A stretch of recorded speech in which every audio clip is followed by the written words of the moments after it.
और ये आपके सामने सोलर सिस्टम है। अपने आप में सोलर सिस्टम काफ़ी ह्यूज है। हम अभी तक ये भी नहीं कर पाए कि अर्थ से लेकर मार्स तक एक ह्यूमन बीइंग भेज पाएँ, क्योंकि डिस्टेंस बहुत ज़्यादा है। तो अपने आप में आप सोच सकते हैं कि नेपच्यून कितना दूर होगा, जुपिटर कितना दूर है और प्लूटो कितना ज़्यादा दूर होगा, और वहाँ तक पहुँचने में कितना टाइम लगेगा। नाउ सोलर सिस्टम अपने आप में काफ़ी ह्यूज तो है, मगर सोलर सिस्टम एक बहुत ही ज़्यादा छोटा सा पार्ट है मिल्की वे गैलेक्सी का। आपको ये सब तो पता होगा कि solar system is a part of the milky way Galaxy. अब मिल्की वे गैलेक्सी क्या है ये मैं आपको दिखाता हूँ। सो यहाँ पे आप देख पाओगे, ये यहाँ पे आप देख रहे हो, ये है मिल्की वे गैलेक्सी। नीचे जो आप देख रहे हो यहाँ पर, this is milky way Galaxy. अब मैं जानता हूँ हो सकता है कि आप में से कुछ लोग कहे कि मिल्की वे गैलेक्सी में जो सोलर सिस्टम है उसको जूम इन करके दिखाऊं। देखो, अगर मैं वो करने के लिए बैठ गया तो मुझे 2-3 साल लग जाएंगे। जी हाँ, जूम इन करने में ही 2-3 साल लग जाएंगे, क्योंकि आप अगर मिल्की वे गैलेक्सी को देखो तो वहाँ पर टोटल 400 से लेकर 500 बिलियन स्टार्स हैं। मेरे जो वर्ड्स हैं इस पर गौर करना।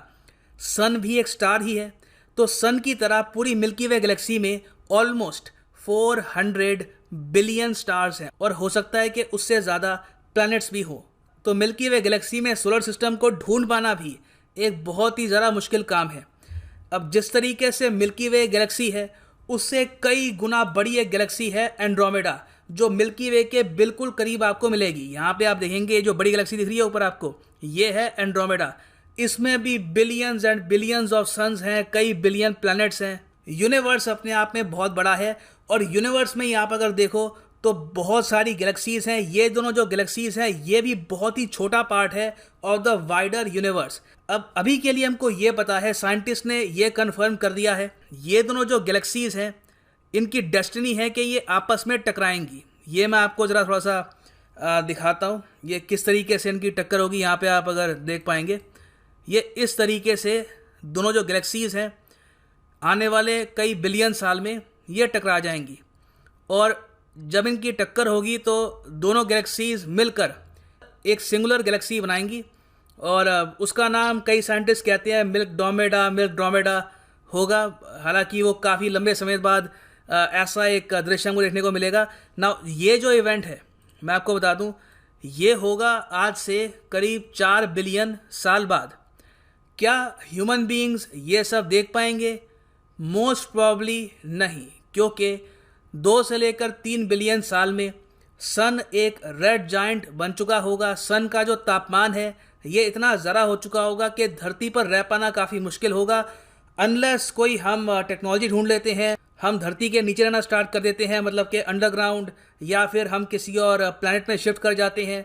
अनलेस ये सब नहीं होता तो ह्यूमन बीइंग्स इतने लंबे समय तक सरवाइव नहीं करेंगे। बट अगर मान लीजिए हाइपोथेटिकली स्पीकिंग कि ह्यूमन रेस आने वाले कुछ मिलियन सालों में कोशिश करके सोलर सिस्टम के बाहर जाकर सेफली एक जगह पर अपना एक नया प्लैनेट बसाती है, तो वहाँ पर क्या होगा कि जो अंतरिक्ष है वो कम्प्लीटली डिफरेंट दिखेगा। बहुत सारे नए सितारे होंगे, हो सकता है कि यहाँ पर कई सुपरनोवा बन जाएं, और ऑल टुगेदर आज से 4 बिलियन साल बाद मिल्की वे और एंड्रोमेडा दोनों कम्प्लीटली बदल जाएंगे। सो वापस आते हैं हम अभी के लिए प्रेजेंट डे पर। सो हमको पता है कि इन दोनों की जो टक्कर है ये आने वाले 4 बिलियन साल में होगी। अभी के लिए हमको ये पता लगा है कि जो ग्रैंड कोलिशन होना है उसकी शुरुआत हो चुकी है। साइंटिस्ट ये मान रहे थे कि एंड्रोमेडा और मिल्की वे में संपर्क होने में ही कई मिलियन साल लगेंगे, मगर साइंटिस्ट ने अब ये खोजा है कि एंड्रोमेडा के आसपास, अगर यहाँ से मैं आपको दिखाऊं, ये एंड्रोमेडा है, तो इसके आसपास हेलो है। हेलो मतलब कि यूनिक यहाँ पर एक लाइट है, और ये इतनी ज़्यादा है कि एंड्रोमेडा से भी कई लाइट ईयर दूर तक ये फैली हुई है। और एक्चुअली अब जो ये हेलो है ये मिल्की वे को भी टच कर रही है। तो टेक्निकली आप कह सकते हैं कि एंड्रोमेडा और मिल्की वे की जो टक्कर होनी है उसकी शुरुआत हो चुकी है। हेलोज अब कोलाइड कर रही हैं। धीरे धीरे हो सकता है कि और जो यहाँ पर मैटर है, जैसे कि स्टार्स हैं, प्लैनेट्स हैं, उनकी भी टक्कर आने वाले कई बिलियन साल में होंगी। तो ये जो डिस्कवरी है ये अपने आप में जो हमारी अंडरस्टैंडिंग है अबाउट गैलेक्सीज, अबाउट स्टार्स, ये काफ़ी हद तक चेंज करती है। क्योंकि जो हमें यहाँ पर हेलो मिला है, जो लाइट मिली है अराउंड एंड्रोमेडा, उससे हमको पहले तो ये पता लगा है कि हर गैलेक्सी के आसपास एक हेलो होती है।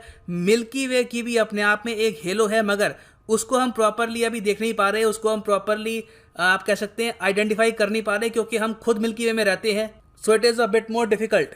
मगर अब साइंटिस्ट ये कह रहे हैं, इससे हमको ये पता लगता है कि किस तरीके से गैलेक्सी की फॉर्मेशन होती है, और एक बार गैलेक्सी में बहुत सारे स्टार्स बन जाएं तो बची हुई जो गैस होती है वो गैलेक्सी के आसपास आप कह सकते हैं ऑर्बिट करती है। ऑल्दो ऑर्बिट एक टेक्निकली करेक्ट वर्ड होगा नहीं, आप कह सकते हैं उसके आसपास लिंगर करती है, और